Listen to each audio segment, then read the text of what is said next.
welcome to the Dynasty Vipers Vipercast, where all things football are injected right to your veins, with your hosts, Matt Donnelly, Calvin Shoemake, and Jeff Mueller.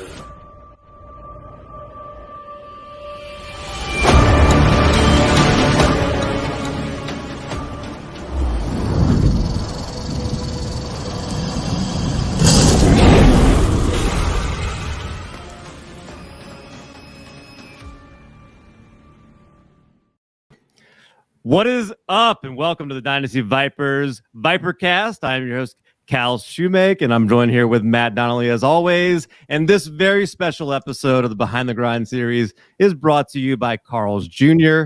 And of course, we had to have the spokesman for Carl's Jr. on here, Mr. Scott Bogman. Scott, how are you today? Hey, if it doesn't get all over the place, it doesn't belong in your face, I believe is the catchphrase for Carl's Jr. if I didn't trip all over it right there. But yeah, I'm doing great, guys. Thanks for having me on. And I mean, your intro is amazing. It's like seeing the big board at a Diamondbacks game there. So very nice work. Well, going to the Carl's Jr. here, like if you can't have a burger that's going to stay with you for a few hours after, then it's not worth it, right? You got to make sure it gets in there. And your flavor saver. You betcha. Exactly right. Yeah, the Carl's Jr. bit was, and I don't know if you guys have heard me say this yet, but I think I was keeping that place open for real because it is now closed. The one that I did all my videos at and went to every single time the Diamondbacks lost is now shuttered and turning into something else. So. Well, we are no strangers to having fast food related bets and having to pay them off on this show. At one point last year during the football show, Matt actually had to do a Big Mac smoothie live on air, which was pretty awful. Were you able, because the thing that I hate about a Big Mac is not the extra bread. I know a lot of people hate that, but I don't like Thousand Island dressing. I think it's gross. And they slather that all over the Big Mac. Were you at least able to customize your Big Mac order or before you put it in the blender? So let's kind of paint a picture here. When I was younger, I used to be able to chug things down pretty good, like a little ziggy there, open up the hatch, let it go down. I'm thinking, you know what? I can do this. I'll open up the hatch. I'll let her go down. So just like the fox. Just like the fox. And then I'm thinking, how do I make this taste better? Let's give it some flavor. Mistake number one. Well, actually, mistake number one was like betting on Kirk Cousins or Andy Dalton on prime time. That was mistake number one. Yeah, that's mistake number two was thinking I can make this taste good. So I'm like, okay, a smoothie. What goes into a smoothie? Well, you need some kind of ice, something flavorful. So I'm like, let's try the strawberry banana smoothie right from McDonald's. So we poured that in with the Big Mac. We blended that bad boy up. It was as bad as it sounds, and I get it up to my mouth. I'm like, okay, you know what? I can palate this with the smell so far, and I go back and try and chug it. I tip that thing right back, and it goes nowhere. It stops right here. The mustache defends my mouth, so now it's like stopped to the mustache, but I didn't take it to the side defense, so it starts leaking in through the sides. It comes through the back door there on my mouth, and I'm like. Little bits of it are going in, not where you can chug it because it's all getting stopped here. So little bits are seeping through. The rest is stuck underneath my nose. So now I'm smelling it and I'm tasting it. And now I'm starting to gag a little bit. And once you start gagging, you're done. It's over. There's no turning back. We end up chugging it. We got it down, but it was not pretty. And I tried to ask for a little professionalism from my co-hosts at the time, but they were completely off. They couldn't even. Oh, yeah. It couldn't contain themselves with laughter. Yeah. No, we're trying to talk to the Cleveland Browns at the time. I'm like, come on, guys, keep the show rolling. It's coming out. You know Listen, at some point, the audience wants to just watch you suffer, and it would be like, Joe Buck's not speaking over that, man. He's just letting the audience have what they want and just enjoying it, We can't talk Browns Bengals. I've had a bet that I lost where I did throw up. It was with Howard Bender. Oh God, I can't even remember what the bet was on. It was Tanaka versus someone. I had Tanaka. He beat me. I can't remember what it was, but Howard Bender is famous for the peeps. So I had to eat like 30 peeps or something like that. And I think I got to 16 or 17 and then I ralphed. So that I just could not put them down like he could. I also lost a bet with the Welsh, unfortunately. I think he's lost more to me, but this one was pretty bad where I bet him I would either have to eat like 3 black olives, which I just hate, or give my phone number out. And I tried to eat 1 black olive and I spit it out and then gave my phone number out. So that one was rough too. So I think after those, I think I've learned my lesson. No more eating bets or eating shtick. I think I'm done with Diamondbacks, stuff and eating bets. I think I'm getting crawling closer to my 40s. I think that's done. So. Well, it's certainly we appreciate that. I think that's a pretty good introduction to you and your show right there. That gives everybody a little bit of an idea who may not know. And that's kind of, we want to talk obviously a lot today about in this league. And you mentioned the Welsh and you mentioned some of the other things that you mentioned fantasy baseball. I mean, you guys are involved in a lot of different things. And we certainly want to talk about those things. With the Dynasty Vipers, we talk about fantasy football. So we want to ask you a little bit about football, and we'll start right there in your neck of the woods in the desert, where pretty big news happened today with JJ Watt signing with the Cardinals. What do you think about him joining up with Kyler Murray and his old teammate DeAndre Hopkins? Yeah, I think it's a good move for him. Obviously, this is the NFC West out here is a tough division. I'm a Steelers fan, so I don't follow the Cardinals as close as most people think, but I hear the local stuff. I mean, today on the radio, they were more worried about what number is JJ Watt going to wear because 99 is retired by the Cardinals. I can't remember the guy's name, something Goldman, I think from like the Chicago Cardinals days. So 99 has been retired for a long time for the Cardinals. So that was the big thing that they were talking about today on the radio. But I think it's a good signing. Cliff Kingsbury's not known for good defense. They went out and they spent a lot of money on defense last year, helped them a little bit, didn't get that much better. They're going to be losing Patrick Peterson, but they need to rush the quarterback better. So I think JJ Watt is going to bring that and bring some intensity to this defense. So I think it's a great move for the Cardinals, and it's probably a pretty good move at the end of his career here for JJ Watt. I think for this move here in particular, when you've got a guy like Chandler Jones opposite of JJ Watt, I think they're 1-2 since 2012. Von Miller might be in there too. So they're two of the top 3 either way in sacks. I think one has 97, one has 95 over that span. JJ Watt 1 extra year has 101. So you've got, for the first time in both their careers, arguably, they finally have some help.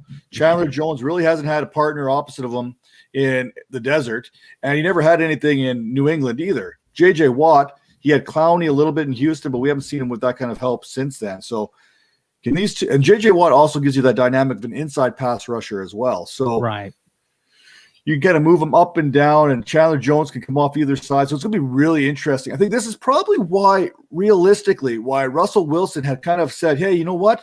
Here's 4 teams you can trade me to. Yeah, get me out of this division. Trading knowledge. With Aaron Donald and JJ Watt and Chandler Jones, and Nick Bosa. Yeah, I mean, it's nuts for him. I mean, I know that a lot of those sacks are on Russ, but it can't help those defenses he's playing. That's rough. Do you think there's any chance that he actually does get traded? I mean, certainly, like when you look at the numbers, it doesn't seem like the kind of thing that is going to end up in him actually being moved somewhere. But there's a lot of smoke. Like, do you think there's any fire to it? I think there might be a little fire to it, but I don't see the Seahawks trading him. You know what I mean? Like, this is something that I've been saying for a couple weeks now. It's for me, if you're the Seahawks and you have your franchise quarterback is upset with the coach is upset with the franchise quarterback. You have the oldest coach in the NFL. He's probably not going to be around that much longer. As far as the NFL goes anyway, get rid of the coach and bring in someone that Russ likes, because your product is on the field. It's not on the sidelines. And look, Pete Carroll's a good coach. And I know it's a bad precedent to set. It's something that being a Rockets fan, I'm from Houston originally, and seeing James Harden control that whole thing, that was terrible. I hated that. So I think it's different with Russ, because Russ is a different type of player in person than James Harden. And I think he's someone you can build your whole franchise around. And when he's upset, make him happy. It shouldn't be this difficult. You know what I mean? So I don't think he goes anywhere. I mean, I would have a hard time trading Deshaun Watson if I was the Texans, knowing he's disgruntled, might even hold out and pull a Le'Veon Bell this year, which I don't think he should do or will do, but it's not out of the realm of possibility. So I'd have a hard time trading him just because he is so good. But I also probably would have gone out of my way to make sure I got the coach that he wanted and not bring in someone completely different than what he said. But, that's it's not my money. So there you go. And that's a really good point. I feel like I'm almost always like pro player in these kind of situations, but you're right. You bring up a good, with James Harden, there are certainly times where, the player does seem like an organization gives him everything. And, he just almost seems like I don't want to say spitting in their face, but just seems like he's just not quite handling it the way you would hope so. But it definitely seems ungrateful. You're right about that for sure. But like Russell Wilson, like he's so nice about it. Like even when he's trying to say something critical, he's like so perfect. He's like, well, I'm not requesting a trade, but if I did, I would go to this place or this place. He's just so nice. Yeah, he's very Canadian. It seems. You know what I mean? the nicest guy in the world. And Brandon Marshall mentioned that too. Who is buddy with Russ, and said that he's trying to get out of Seattle, but he's trying to do it in a classy way, which.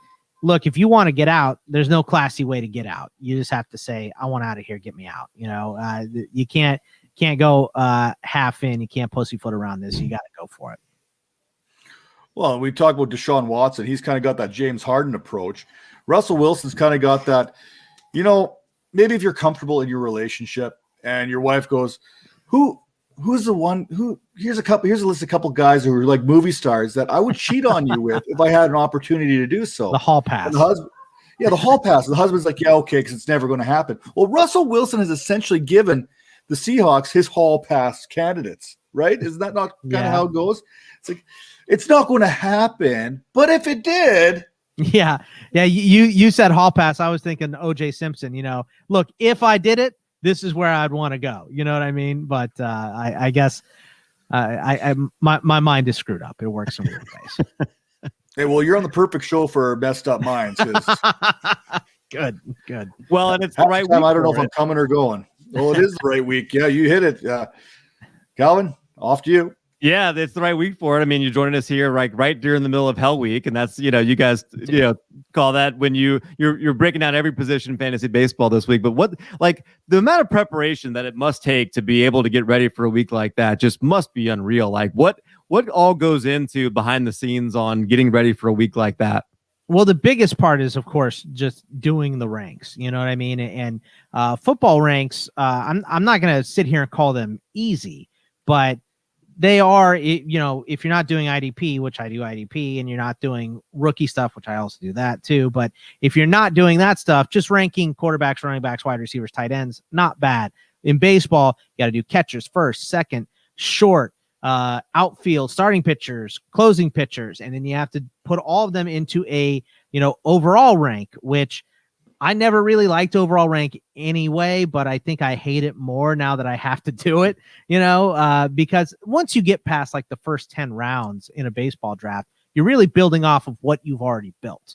So you're not going off of a list. Exactly. Maybe you go by more of a tier, which is what a lot of people like to do, is tier their players. So most of the work is done there because the Welsh and I, I've said it for years, what we basically do is record the phone conversations that we used to have. You know what I mean? Our shows that we do now used to be phone conversations. They're a little more focused, a little more researched, obviously. But I put the list in, I take my list, I take his list, and then I look at Fantasy Pros, and then I put in the Fantasy Pros rank, the high pick, the low pick across all the boards. So that's what our sheet looks like. It looks like, the position, my 1 through 30 catchers, his 1 through 30 catchers, or first base or whatever, and then the Fantasy Pros ranks. And then we just see where we're higher or lower on anyone, and if we're above average or below average on the players, and then kind of go from there in groups of 10. And, we try to get ahead of it and do a couple shows early, like over the weekend or something, so we can kind of have a normal schedule during the week. And we were actually able to do that this year. It doesn't work out every single year, but we were, and we're actually, as we're recording this, we're going to a spring training game tomorrow. So I'm looking forward to that a lot. It's going to be a lot of fun. Nice, relaxing day, in the middle of Hell Week. It'll be great. So what is your thoughts on tiers versus rankings? For me, I think tiers are kind of the lazy man's way. It's like, I'm going to put these 4 players together and let you decide who's better, and kind of protect yourself from that kind of bashing that's about to come. Now, let's face it, anytime you put rankings or tiers out there, someone's coming for you. Someone's gunning one way or the other. But it seems like, I don't want to call it lazy analysis because it works, but it's like, I got 7 QBs in my first tier. Yeah, let's go with that. I think what tiering allows you to do is say, okay, we're getting to a point where I have to have, like, let's say you're taking running backs. I have to have one from my RB1 tier, and I got to have one from my RB2 tier, and then the rest I'm doing okay with. That's kind of how I think of it. This is the bottom of the guy in a tier is the last guy that I want at RB2, RB3, RB4, whatever it is. This is the last acceptable player that I can take. So I don't know that it's necessarily lazy, but I will say that if I tier a group, I would say if you took the bottom guy over the top guy, I'm not going to fight you over it. Like, I get it. That's your opinion. You want that guy. I would obviously want the guy that I have at the higher tier. So what I'm saying is anyone below that tier, if you take the number 1 guy of tier 3 over the last guy in tier 2, that I'll fight you about. That I'll be like, what are you doing? That there's no way X should go ahead of Y, however you look at it. Then I understand what you're saying with the lazy man, but for me, it's like I have to get X, Y, or Z out of this tier. My team has to at least look like this.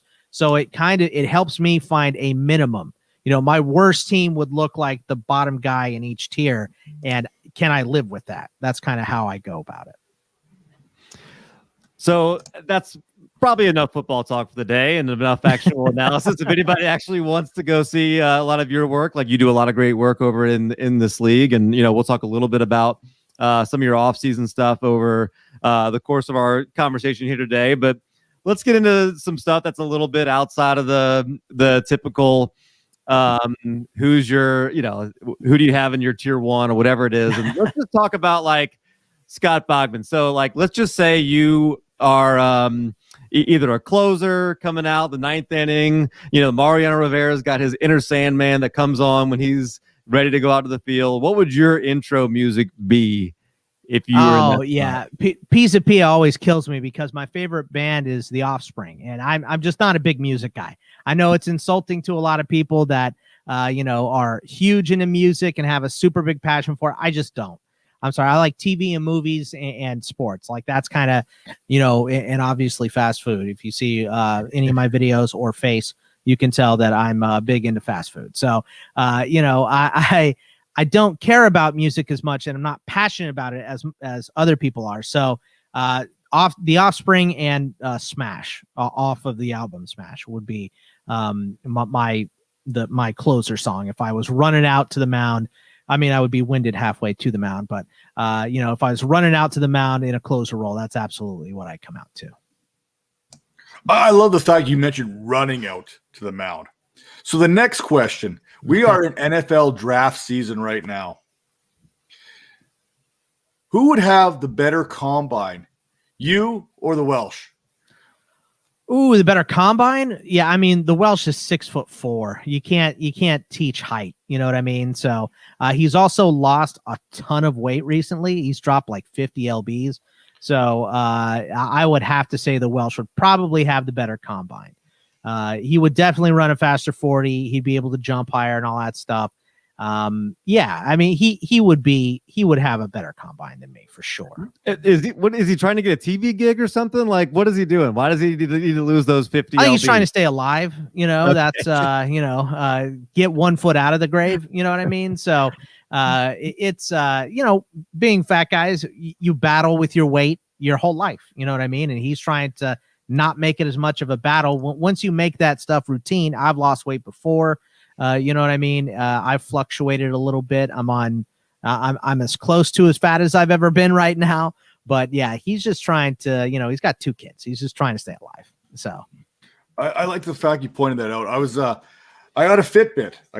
Here. There you to go. keep track of my pedometer and stuff, my steps. Well, and it links up to my phone. I'm like, this is great. I can synchronize it, this and that. And then I turn my phone on. I'm looking through it.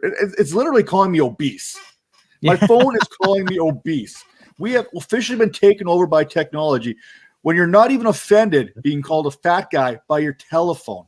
And not even someone on the other end. Like if Calvin calls me up and goes, hey, fatty. I'm like, hey, how's it going? It's my phone. I'm like, and you can't throw it. That's the worst part. It's like $1,000. You can't. It's like stand up, fat ass. What are you doing? Get up. I wanted to go. What is that? Entourage? That meme off the Entourage where he gets up there and he just chucks his phone against. That's how you feel. You're like, ooh, no, that's $1,000. Let's just kind of put that back in the back pocket there.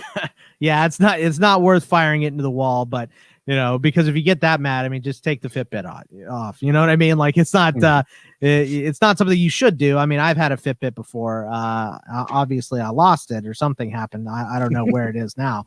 But yeah, I've done the steps bit. I've done all that stuff before. So yeah, he's just trying to lose some weight and be healthy. I mean, he already eats healthy, so the exercising has just really helped him out. So. He's doing great on it. So I hope to join him soon. I've lost a little over the last 3 months, but not my shirts fit me a little better. That's all I got. So, we'll get there. Yeah, that's awesome. That good for him. And that's definitely one of those things that, is certainly important and all that. You mentioned movies and TV and sports and things like that being, not caring as much about music and those things being kind of a focus for you. And I think for a lot of us growing up, sports were just a really important part of our lives. And, so tell us a little bit about growing up. Obviously you mentioned being a Steelers fan and a Rockets fan, but what role did sports play for you as a kid growing up? I mean, a huge one, and when I was a kid, like every other kid, I loved video games growing up. I mean, I don't have time to play them now. I wish I did, but I'm making too many rankings and doing too many tiers. So Matt will yell at me about my tiers, so I'm doing that too often to play video games. But yeah, like playing Super Tecmo Bowl and RBI baseball and even, going to the wrestling games and all of that stuff. I played Little League. I was really terrible hitter. Cannot hit. I could field okay, but I cannot hit to save my life. And I didn't play organized football very much, a little bit when I was a little kid, but not in high school or anything. I had to work. I had full-time job at 16, so I worked too much to play football in high school. So, but yeah, my dad's whole side of the family is from Pittsburgh. So I grew up a Steelers fan in Houston, and the Steelers and Oilers were in the same division at that point. So they're kind of rivals. But my other sports franchises, when my parents got divorced, I moved out here to Arizona when I was, I think in 1994. So I've been out here for a long time, picked up the Diamondbacks when they were coming out here. And, I left Houston literally 3 days after they won their first they won their first NBA title with Elijah Wan and Clyde Drexler and all those guys. So, and then the other half of my mom's side of the family is split between the Longhorns and Aggies. So, being close to College Station, we got a lot of Aggies fans, a lot of Longhorns fans, but I think the tiebreaker was the office that my mom worked at when I was a little kid. Earl Campbell's agent worked in. So I used to see him come through. I don't remember any of it. My mom has told me he played peekaboo with me in the elevator or something. And I don't remember it even a little bit, but she was always a Longhorns fan. So that's where I got that. You mentioned the video games, and I was just today trying to relate something that my 12-year-old was going through to Mike Tyson's Punch-Out. And he's like, what is Mike Tyson's Punch-Out? I'm like, oh. He's stuck on the guy right before Mike Tyson, the King, whatever. What's his name? Yeah. Like Glass Joe was the first one, right? And then I remember Glass Joe. Yeah. There's Tiger Ali, who was super frustrating. I remember I had some stupid ring and I punched my TV because I couldn't beat the guy before Mike Tyson. and it put a little scratch in my TV. Oh. So I definitely remember Mike Tyson's Punch Out. Yep. Griffey Junior Baseball. That was another one I loved back in the day. That was a great game.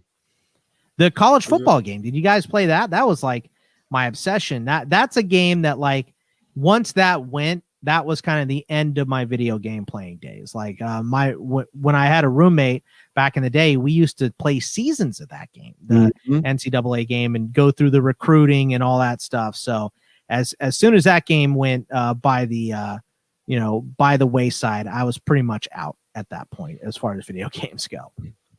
Yeah, Mike with a big help here. Bald Bull and Soda Popinski. Soda Popinski, yes, yeah. Those are some good names. That's a good pull right there. That is a good pull. But yeah, I mean the video games and the college game is I like the meme that somebody made. It was like when girls cried, when boys cried, and then it said when men cried, and it was NCAA coming soon. Because I guess it's going to be back in a couple of years. They're going to be missing some teams, but I'm sure that'll be fixable. A little bit of money can fix just about anything there. We know Notre Dame's one of those prestigious schools that's kind of said we're backing out right now. So that's kind of a South big Bend deal. Leprechauns with editable names will be in there for sure. I'm positive. They'll figure something out there. It's like the old Blades of Steel back in the day. It was like you'd have like the Minnesota team, but it'd be like the Minnesota North Stars would be like an orange color. Like the colors were completely off from how the teams actually were. Oh yeah, good times. By the way, that's still one of my favorite games of all time was Blades of Steel. Blades of Steel? And again, yeah. That's the Canadian in me here, right? So yeah, hockey. I mean, I just lived in two hot cities, Houston and Phoenix. So we have hockey out here, but they've tried to take it away, I think, 1 million times, and they moved the stadium across the entire city from me. So it takes me like an hour to get to the stadium, and then I have to park in a dirt lot. So, I still go when I can, but that's not very often. I was telling Matt the same thing. Like I'm from New Orleans, so like there's no ice. We don't like the idea of going to a skating rink. Like there's nothing like that. So it was literally like the local roller rink is the only place that they would have like you just rollerblades and hockey, and that's the best we could do. I do live not far from the Coyotes practice facility. The ice den is it's in Scottsdale, so that's pretty close. But yeah, I mean the Houston Aeros, I think, were a minor league team for a while or an independent league. I'm not sure which one. And we had the Phoenix Roadrunners when I moved here, and then the Coyotes came, I think, maybe 3 or 4 years after I moved here.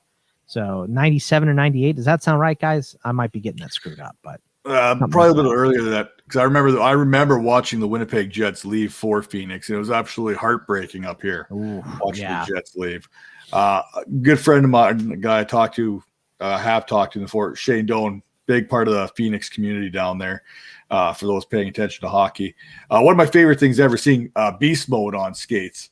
I don't know if you've seen that Bleacher. I think it's Bleacher Report. They had him out there on skates and stuff. He's like, he just looks like a little kid in a candy store. It's Marshawn Lynch. He's Can he skate? Fun. It wasn't so bad. Like I would compare it to about up here, probably a 5-year-old level. Yeah, I mean better than what I would. I'm sure. Yeah. So. You're basically born with skates up here, right? So I've tried it a couple times. My tailbone never forgave me. So it just seems like it's not for me. My balance isn't great. You would think I'm low to the ground. I should be better. Not so much. Well, you never forget that first time you crash into the boards. That's a guarantee. The first time you go ass over tea kettle into the boards, feet up in the air, it's like a yard sale. You never forget that. But one of the other things you never forget is your first fantasy league as well.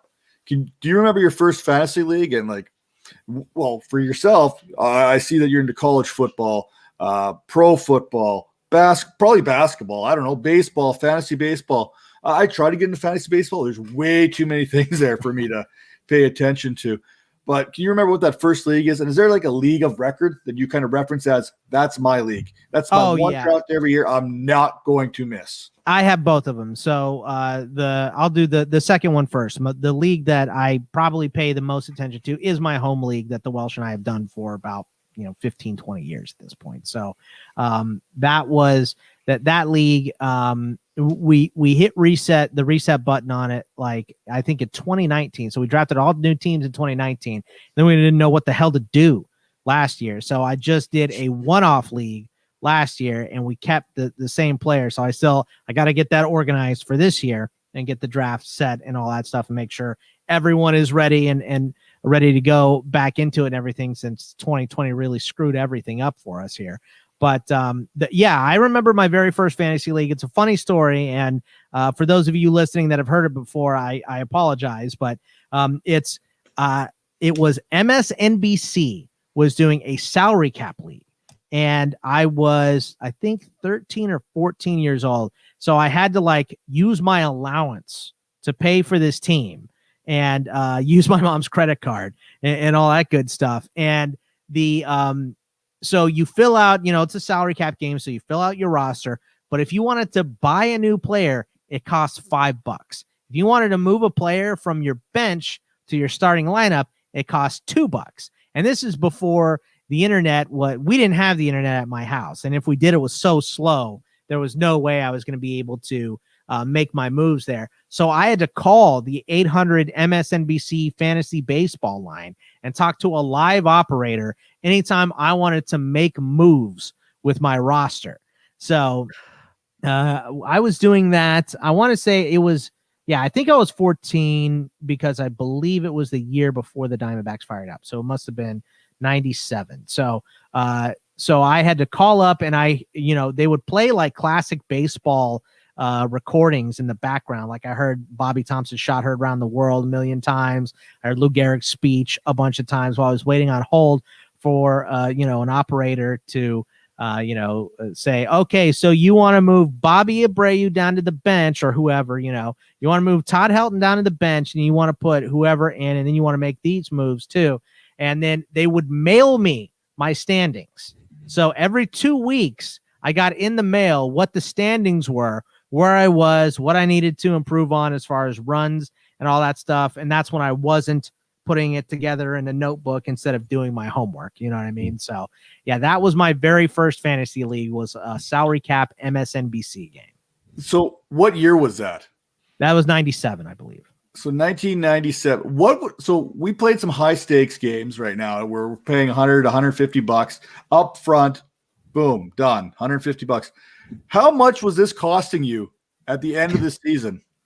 Oh, it was probably like $150, because the initial fee wasn't bad. It was like $30 or $40 to put the team together and send it in. But like I said, if you wanted to buy a new player, whether to put them on your bench or start them or whatever, that was $5. If you wanted to move a guy from the bench to the starting roster, was $2. So I was calling, every week. It was weekly moves. So I'd be calling on whatever Sunday night to make my moves for Monday, and to buy new players and all that stuff. And I'm pretty sure I got in trouble for spending too much money because they just had the credit card, locked in at that point. So I was just calling or whatever. I wait till everyone went to bed, and then make the call to get my lineup set right. And I definitely did not win money either. I think it was 15 people. I think I was, 10th, 9th, something like that. I was not very good.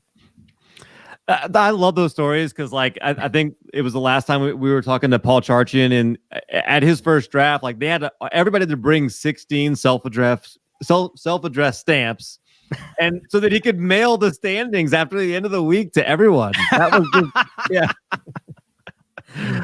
yeah. See, I never got into doing pen and paper leagues. I tried to do it one year for football. It was too much. So I think that was the year before I did the MSNBC one, but it just didn't work out. So what's your, what's your favorite, if you have, and it's like picking between your children to a certain degree, but is there a certain, is fantasy baseball one that you're more likely to get excited about? Or is there another one? I think I get the excitement for all of them when they're coming up. You know what I mean? Like right now, spring training just started, so I'm all over. I'm looking at Merrill Kelly's line from today, going, "Yeah, everybody said no one comes back from thoracic outlet syndrome, but he gave up 1 bomb, struck out 5, and only had 1 walk, so it looked pretty good in his first start today." So I always kind of start to get my juices flowing as soon as the preseason starts or spring training or whatever. I would say that baseball is probably the most fun and most rewarding when you win because it's such a grind. It's so much work, so to win a league in baseball is a big deal, regardless of if a couple teams check out or whatever, it's a big deal to win in baseball. It's the hardest one to maintain the whole year, go through and prep for. I think I enjoy the smack talking of football more. Like when I'm playing against my buddies and I smoke them by 100 points, I love sending them a GIF after that. You know what I mean? Or some snarky text or anything like that. And also getting it when someone beats me. You know what I mean? It's part of the game. It goes both ways, of course. So I think they're definitely all different. But I think baseball is probably my favorite to win because of the grind. I mean, you can win football, I'm not going to say you can win football all by luck because you do obviously have to pay attention, but you make a good move in the first week or two. You know what I mean? Someone dropped Antonio Gibson, you picked him up, and you're sitting pretty. You can make a move or two and win. You can't win or lose your baseball league in the first 3 rounds. You know what I mean? Even if your guy gets hurt, one of your number 1 pick gets hurt, you can still win. That's not always the case in football. Yeah, I think that's definitely true. Like, and I love playing all of them. I'm in my very first fantasy basketball league right now, and it's one of those ones on Sleeper where you have to pick one game. Have you played in one of those where it's like you choose the game you want to get points for that week? No, I haven't. No, what is this? Explain it.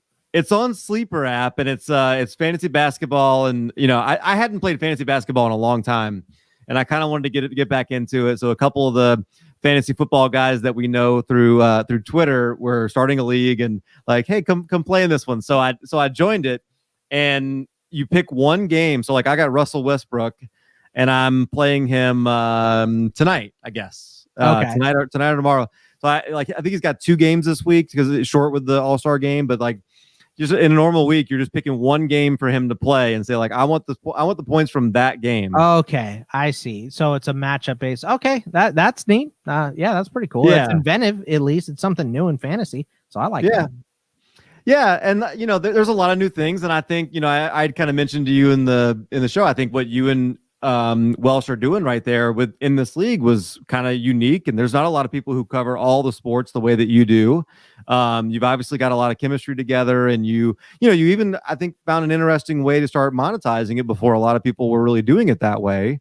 You loved fantasy sports. At some point, you decided I want to make this more than just a hobby. Tell me a little bit about like what was that transition like where you decided like, hey, I think we got something here and we can maybe make a living at this.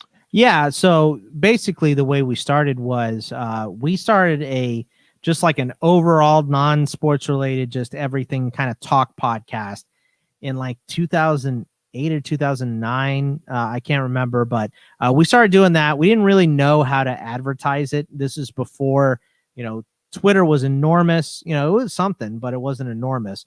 Facebook was pretty big at that point, but I just didn't want to get roped into Facebook. And thank God, I never really got roped too much into Facebook, especially after last year. What's up, Mendy? Yeah. So but yeah, so we kind of started there. Then that kind of fizzled out, didn't go anywhere, didn't get a lot of traction. So we stopped for a while.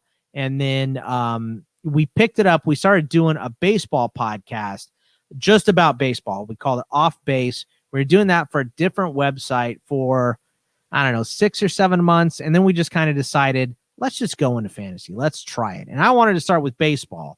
And Welsh was like, you know what? Basketball is coming up. Let's just go with basketball. Let's start there. So we started with basketball. And then we went into baseball, and then we picked up football too. And then it kind of, over the next couple of years, it kind of morphed into stuff. I also do college fantasy football, and he does minor league baseball and does a giant minor league baseball list and all that stuff. So it kind of morphed into to that. And then, we just started our Patreon because we figured let's do a little something extra for the people that are really into this stuff. And so we started doing our Patreon, and it started to, gain some traction, and it's doing pretty good. So we have more members than we've ever had right now. And I'm going to have to make a whole mascot series if you guys have listened to that stuff during the baseball season here, because I knew one fact about one mascot. So the Welsh made it out to be, oh, he's obsessed with mascots. He's probably a weirdo, all that stuff. So why don't you just do a whole thing? And I said, look, if we get up to, I don't even remember what the number was. It might have been 500 at that point. If we get up to 500 people on our Patreon, I'll do the mascot thing. And then we just immediately did. I'm telling you, it was like 5 days later. And I was like, okay, looks like I'm going to have to start doing my research on Dinger and D. Baxter and, Mr. Met and all the mascots here soon. So we're going to fire that up as soon as the regular season starts. It's too bad that you kind of missed the greatest baseball mascot of all time in Youppi and being able to do a full profile on him. Which one's Youppi? The Expos? Yeah. The Expos. I think he was the actually only mascot to get thrown out by the umpire in a Major League Baseball game. I think it was the Dodgers they were playing. As every show, there is a disclosure. Don't fact check me. But I do believe Youppi is the only mascot to ever get thrown out by an umpire at a Major League Baseball game. That's a great stat to have. I will definitely be looking that up. So I'll fact check, but I'll fact check it for, the stuff that I have to do eventually. But yeah, I mean, this just like, if people actually like this, how many minor league teams are there with mascots? You know what I mean? How many college teams are there with mascots? So yeah, I mean, this could turn into something bigger. I don't know if I hope it does or doesn't, but it's going to be interesting. That's for sure. Well, look, my 5-year-old loves Kazoo, who is the mascot for the Pensacola Blue Wahoos, the AA team out there. We went to a game. Loves them. So very popular. You should look into him. You guys should Google Recycle Man. I cannot remember where he's from, but oh God. Yeah, I'm sorry. A listener sent us in the Recycle Man guy from, I think it's their local mascot from some minor league team or independent team. And the dude looks like me. He looks almost exactly like me. He's got long hair and everything too, and a beard, kind of yellowy, crooked teeth. So, he looks exactly like me. And everyone's like, has anyone seen Recycle Man and Bogman in the same room? And I was like, I got to give it up. This kind of does look like I'm almost convinced this is me. Like, is this what I do when I'm asleep? Do I go and be Recycle Man in Buffalo or something? I have no idea. Is this some weird Fight Club thing that I've got going on here? Right. The Baby Cakes is another one here in New Orleans that just is terrifying. I don't know if you've seen that mascot, but it is. Is that the Zephyrs one or whatever? It looks like the baby out of a king cake. I don't know if you're familiar with king cakes. No. It's awful. Yeah. No, that sounds terrifying. What's the new one in Philly for the Flyers? What's the orange one? Oh, I don't know. That one looks psychotic too. Some of those ones that look psychotic, just no thanks. You know what I mean? Like, I'd rather have a clown, honestly. But it's going to be interesting for sure. The thing that I knew was that the Triceratops is the Rockies mascot, because when they were digging out Coors Field, they found a Triceratops fossil. So they had to stop digging and all that crap. The only reason I knew that is because I live not far from Salt River Field, and I went to a Rockies game there, and it was on the pregame stuff. Yeah, that is too much, this Baby Cakes thing. That's the Baby Cakes right there. And of course, it's on Reddit. I love Reddit, but the creepiest stuff in the world comes from Reddit. I'd tell you guys a story, but I know your kids watch this sometimes. So, well, now the government's going to be checking my internet history after posting that. Thanks, Colin. You're welcome. Matt, what you got? I don't even know where we're now. I don't even know where we are anymore after looking at that. That was like what nightmares are made out of. It really is. Speaking of nightmares, I'm trying to segue here as cleanly as possible. You've been around. You've done a podcast about just about everything between basketball and football. I've seen you dip your toes in some IDP with fan tracks. What are some of your more memorable or less memorable podcasts that you've done with guests and stuff like that? Like, everyone's always got that. This was an awesome podcast, such a great guest. And then there's some that are like, yeah, I mean, we've had the cringy ones before where, like trying to get someone to answer a question is like pulling teeth, or somebody gives you a one-word answer for a long-winded question. You know what I mean? Like, and honestly, one word answers can be funny as long as you follow it up with the explanation to your one word. But just like, what do you think about this guy? Yeah, he's good. You know, we've had that before. So not recently or, you know, often that I can remember. But of course, we've had some of those. But most of the guests that we have, I mean, we just like to make stuff fun. So, you know, like this show, this is fun. You know what I mean? Yeah, I mean, Pizza Pia is one of the best guests you can have. The guy has incredible energy just all the time, constantly. So I remember my first guest spot really was going on Chris McBrien's show, Dear Mr. Fantasy. So talking some fantasy baseball and doing all that good stuff. So yeah, there's been we've had some great guests over the years, and Paul Spohr for baseball is always a good one. He interacts well with us. So does Nick Pollock. You know, we've had most recently Alex Chamberlain on too. So we always have Steve Gardner from USA Today on for baseball and football. He's a great dude to have on. Derek Van Riper, DVR is awesome. So, I mean, I can't really pick out one that they're so good. You know, I love all these guys, and you can really hear the passion that everybody has for sports when you bring them on, you know? So the one time you get those one word answers or people clearly don't want to be there, that stuff sucks. We've lived through it, but you know, the longer you do it, the more people you start to weed out and kind of go from there. We were kind of joking here. We had, like we mentioned earlier, we had Nate Hamilton on the show, and we did our video, our podcast in like an hour and just over an hour kind of thing. And then we like talked for like 2 hours off camera. It was like probably even better than the first hour. You know what I mean? Yeah. You not know where any of the time went, because it just went so. It was one of those.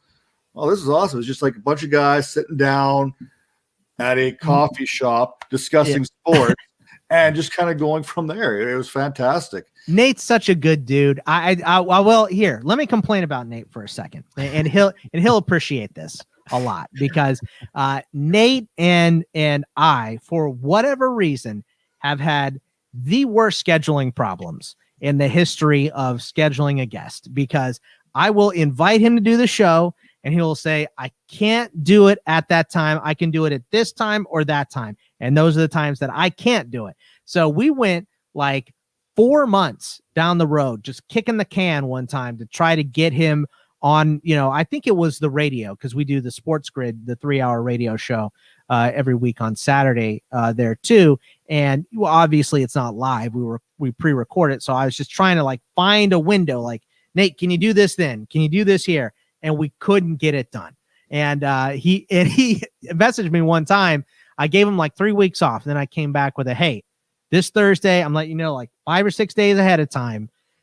Is there any chance you can make it happen? And he's like, no. And I know that you probably hate me now. And I was like, I understand. It's just the way it goes, you know, but the dude's always camping. So that's why we give him crap. We're like, oh, you can't do the show. What, are you camping again? Do you camp every day? That's just being homeless, Nate. Like that's not, you know, that's not, you know, camping every single week. If you're camping every day, you don't have a home to live in. But I've seen it. You know, I've seen him do his periscopes every week. You know, he has a home. I know he's not homeless. So I was like, Nate, do you need a place to stay, or what's really happening here? But no, Nate's a great guy. And as soon as we got him scheduled up, you know, he came and did a long ass mock draft with us. Those are long. They take a long time. They take at least an hour. So he came on and did that with us, and it was great. Yeah, Nate's a good dude. Well, wasn't he even late to that though? Like I remember listening to that, and you guys were like, "Where is he? I think he's coming." Yeah, I think. Okay, so what happened there was I think he was having internet issues. So, which I'll give a lot of people crap for, but for whatever reason, over the last since January 1st, they have been screwing with my internet here nonstop, and I pay for the gig a second, super fast, no mistakes, no breaks, internet, and it has been screwy for the last month and a half, and I'm ready to strangle someone over it. So I'm glad it's been. I mean, you guys tell me if it's been blippy or clippy or at all here, but I have had issues, and I have no control over these cats, so they just do whatever they want. No, it's been great. Okay. So, if maybe it's internet sales guy or running lines for internet, but if you weren't into fantasy football, what would you be doing? Oh, something boring, probably working in a restaurant or a grocery store or something, or construction, something that, I mean, boring to me, which is why I don't want to do it. But that, just some normal guy job, wouldn't be anything fancy, I'm sure. So, yeah, that's probably what I'd be doing. Something boring. There you go. Yeah.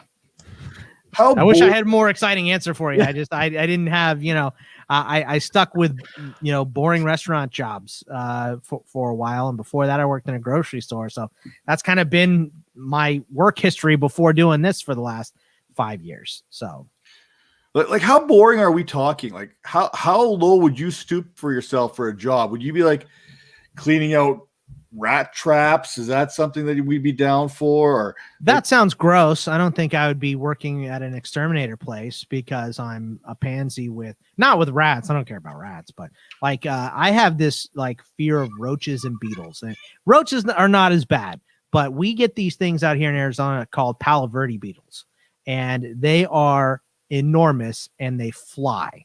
And they come out in the summer only. So, because must be related to the devil. So, because when it's 120 degrees out here, it's already miserable. Here come these flying roaches. You know what I mean? So they are giant and disgusting. So I don't think I'd go exterminator or like sewage level. But yeah, I'd probably be working at some miserable customer service job where everybody hates it. And all they do is sit around and complain to each other all day. You know what I mean? So I'd probably be doing something like that. Whatever paid the best, that wasn't disgusting. That's probably what I'd be doing. Maybe something classy, like being the operator on the other end, taking people's $5 for transactions in a fantasy roster. Oh my God. I mean, that includes my two favorite things, sports and sitting. So I would be great at that job. If I could sit on my ass and listen to people make mistakes all day, maybe help them out. That's probably what it would be. I'd be like, you don't want to buy that guy. Come on. What are you doing? You don't want Trevor Bauer. Nobody wants Trevor Bauer. Come on. What are you doing? Now, would you be a company man here and wait for them to actually make the transaction, to do their $1 transaction? Be like, you know what? How often am I monitored on this line, Matt? I mean, are they monitoring every fifth call? Is it maybe once a month that they're monitoring me? Like that really depends on what it is. I would probably be a company man because I'd be like, you don't want this guy. You want to get rid of these 4 guys and get these 4 guys. I'd probably be making people spend money. So, I'd probably be like, can we get commissions if we have them buying extra players, or what's the deal here? That's probably where I'd be at. It'd be more of an educational thing, teaching people a thing or two. And you've probably learned a thing or two in your day here as well, doing this fantasy sports thing, doing as many podcasts as you have, being kind of a jack of all trades kind of thing. Like, I know I can't get into basketball and baseball without losing a little bit on the football side. That's a hard thing for me to do. I try to do the fantasy hockey, and then you kind of lose that lust, that fire for one or the other, and just kind of become monotone. You obviously don't do that. So what are some of the things that you've learned in your time in the fantasy industry? It's just prioritizing, you know what I mean? Prioritizing your time and making sure you're staying up to date on stuff. And it's hard, man. Like you said, it is hard to stay up to date every single day on the stuff that happens, because looking at box scores, it gets a lot of it done. Like I would say it gets 80%, but that 20% is enormous, so you got to make sure you're paying attention every day. You got to make sure you're seeing what's happening, while it's happening in real time. And I think the thing that I probably get bashed on the most is basketball players' names pronunciations, which is why I'm glad I don't do hockey. That would murder me. This guy from whatever team here, and I don't know, he doesn't have any vowels. It's all consonants in his name. He's clearly some type of foreign. I don't know which one, but I would be the most arrogant American ever reading those names off and trying to pronounce them. So I'm kind of glad I didn't get stuck in that. But yeah, that's probably the thing I get hammered on the most, is how to pronounce some, minor league players when they're first coming up, and basketball players. I mean, I'm not Shaq or I'm sorry. Yeah. Shaq, who didn't know that Siakam's first name was Pascal. I don't know if you guys saw that the other night, but it was on NBA on TNT. And he said, "Oh, so you're looking at Pascal Shaq?" Ernie did. He goes, "Oh no, I'm looking at Siakam." And everybody started laughing. And he goes, what? He said, that's his first name. His name is Pascal Siakam. You know what I mean? So I know what the guys' names are. I can put it together, but, Gorgie Jang, I called him Dieng for maybe 3 years before I realized it was Jang. So, because a lot of games I have on mute because I'm watching the main game or whatever I'm watching here. Mhm. And sometimes, little things slip through the cracks. So that's probably what I get the most crap for. I can't even blame you. I may be the worst person when it comes to pronunciation. Yeah. Does he? It's I don't know if that's me or if that's Matt's internet. I think but one of us. I think it's Matt. I think Matt Okay. throws up there. Yeah, we were gonna have I had to take. Oh, there Was he is. still live? There we Yeah. go. Yeah, you're coming back. You're back. I'll tell you what, the polar bears up here are the worst when it comes to Wi-Fi. You think you got it bad down there? Well, got enough snow up here to kind of keep all the connections at bay. 0 shares of snow in the Phoenix area. So Yeah, here we're not like Texas. So who are some of the people you think have kind of helped you the most along the way? I mean, obviously you guys, just started out small, but like you guys got surrounded by some of just really amazing people over the years, just through all of your, like I found you guys because I was a RotoWire subscriber for fantasy baseball, and so I searched for James Anderson, and that's how I initially found you guys. So I know you guys have a lot of great connections, and like who are some of those that I think that you would say helped you the most along the way as you got started? Pizapia is a number one. Like he is absolutely number one for us. He has have us both. I wrote in the Black Book for IDP and for the draft last season. The Welsh does. He wrote up head-to-head strategy this year in the Fantasy Baseball Black Book, and we did the Black Book show with Joe for a while on Fantrax. It's been kicked around a little bit now. We're not doing it right now because he got the Fantasy Pros gig. So, and he's already had the Welsh on for Fantasy Pros, and I'm going on this week. So wherever Joe goes, he always has our back and has us do stuff. So he is a number one as far as people that have helped us. But Jake Seeley is in there as well. And I met Jake through Joe doing shows on Sports Grid when they were together doing the Sports Grid gig. So and I had Jake stayed at my house because the Royal Rumble was in Phoenix and he wanted to watch it. So he came over here and stayed at my place for a couple days, and we went and saw the Royal Rumble. I wasn't as into wrestling as I used to be, so I tried to catch up, but the seats we got from Eric Young were incredible. So Seeley's definitely in there. DVR has our back. Spore has our back. So just a lot of people, and of course everyone in the ITL Army on Patreon. Every single person that has come through, whether they stayed or didn't, has helped us along this ride. So that's who really has our back, is the Army, and Pisa Pia is absolutely a number one as far as people helping us out. So speaking of helping it, Pisa Pia helping you out. You guys helped out a little bit with the Black Book. You guys have done some other books, I believe. I don't have the title. 99 the fantasy player debates. Yeah. Player debates. I seen that was out there. So you guys have kind of got your hands in the written word, so to speak, when it comes to that. What else do you got going on this off season? What's Bogman and the Welsh kind of got going on for 2021? Yeah, so obviously we're going to have that mascot series coming up pretty soon here. We're still doing on our Patreon our secret shows and our rankings and all that good stuff. I'm going to have my first NFL Draft War Room show come out this week. I've already recorded it with John Lobb. John's another great person in the industry that has been with me for a while. Gary Davenport is in there as well. I know, you guys know Gary, so he's a great dude too. So, we're kind of keeping on a normal grind here, for baseball. So we have our regular baseball season stuff coming up, all of our off season, like this hell week, and we'll have all of our mock drafts, which I complain about, but I can't paint.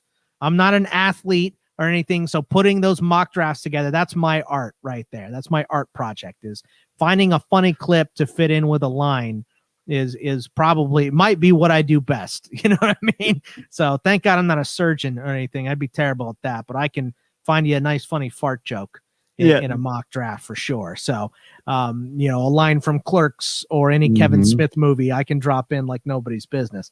But so we have our normal stuff coming up. The Welsh always has, his minor league rankings, which is just expanded and blown up really big. He's one of the biggest guys in the industry as far as minor leagues go.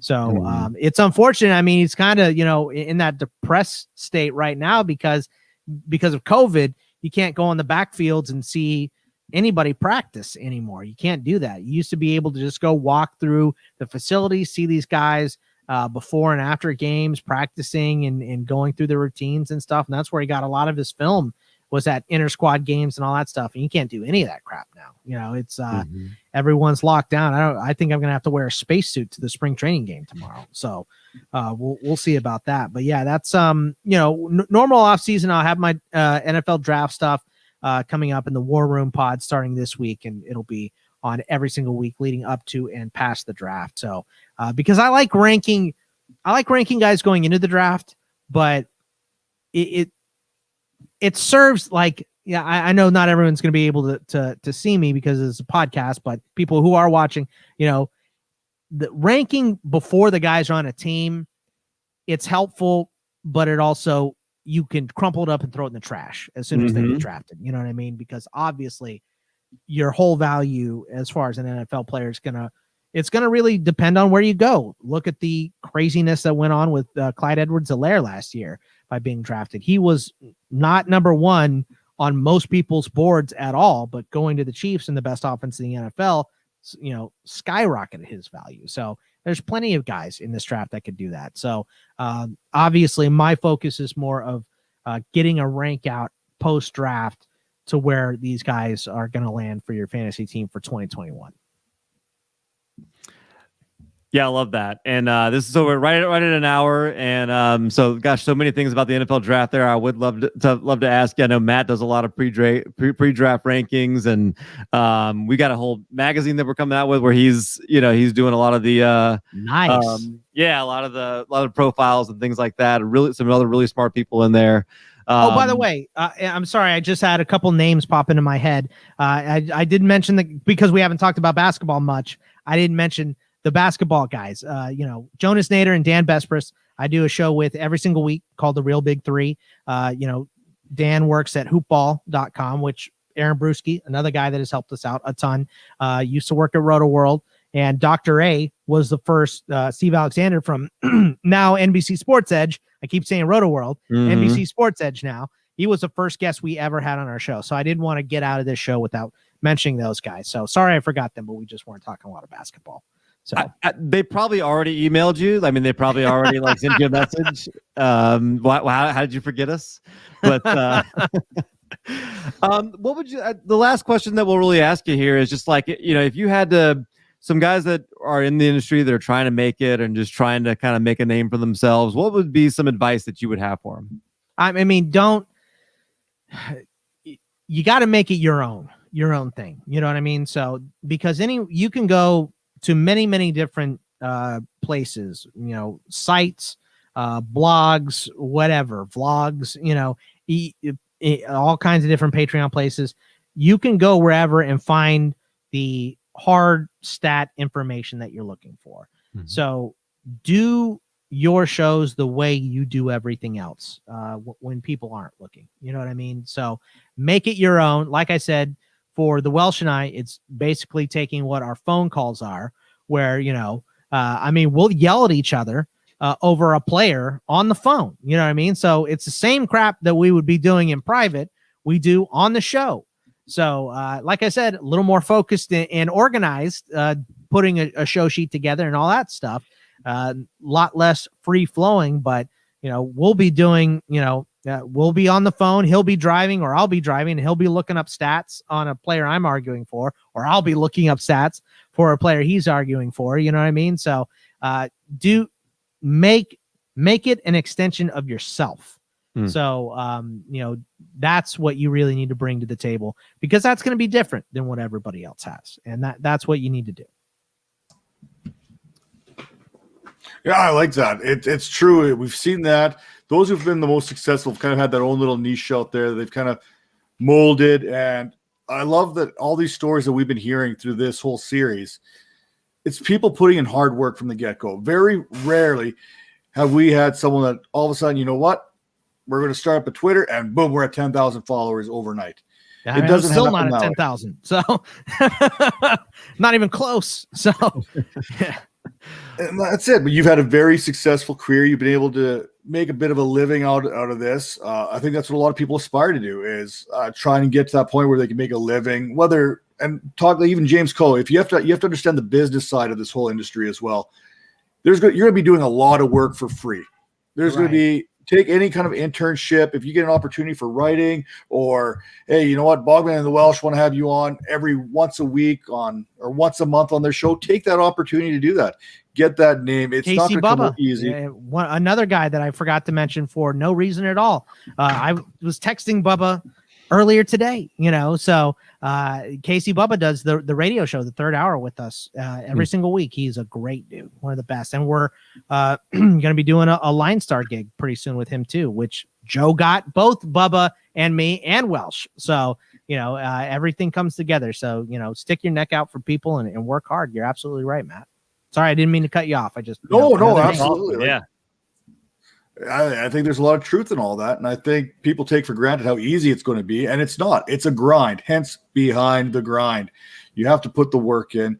And 99% of the people that do this have success by not being a jerk. Yeah. Right? There's a few people out there that have that very fine niche that they can actually pull that off, that 1% of the 1%. But for the most part. Stephen A. Smith, right. Yeah. I mean, it's him and Skip Bayless, and a couple others, but I wouldn't want to live like that. That sounds miserable. Mm-hmm. No, even faking being a jerk. You know how hard that would have to be? Like, if it's just your persona and you got to do that every day, you know how exhausting that would be? You'd probably lose your hit. Never mind. I digress. Maybe that's why I have so much hair. See, nice guys have hair. Is that what they say? I don't know. Well, we can start that right now. Nice guys have hair, and Carl's Jr.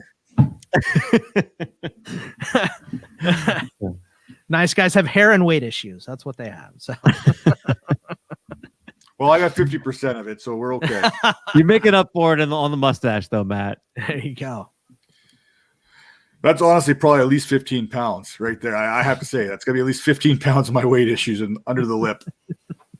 It's all the food stuck in it, the flavor saver, like we said before, bringing it all back. Scott, really appreciate you joining us today. I think this is really great. Obviously you got your Twitter handle there at Bogman Sports, and where else? I mean, I obviously you mentioned a bunch of different places. Where else can everybody find you if they want to check out what you're doing? Yeah, I really appreciate you guys having me on once again. Really, thank you for thinking of me for this series. This is great, and it was fun. You can find all my work over at patreon.com/ITLArmy. That's where we keep all of our stuff. I do College Football Winning Edge with Nick Allen, Xavier Trish. We're actually taking a week off this week, but every single week we have 2 shows coming out for that show. I do the Individual Defensive Podcast with Gary Davenport. We're on off season right now, and we're kind of figuring out, where we're going with that a little bit too. I have the NFL Draft War Room coming out, ITL Fantasy Basketball, ITL Fantasy Baseball, the Real Big Three, the Sports Grid Show.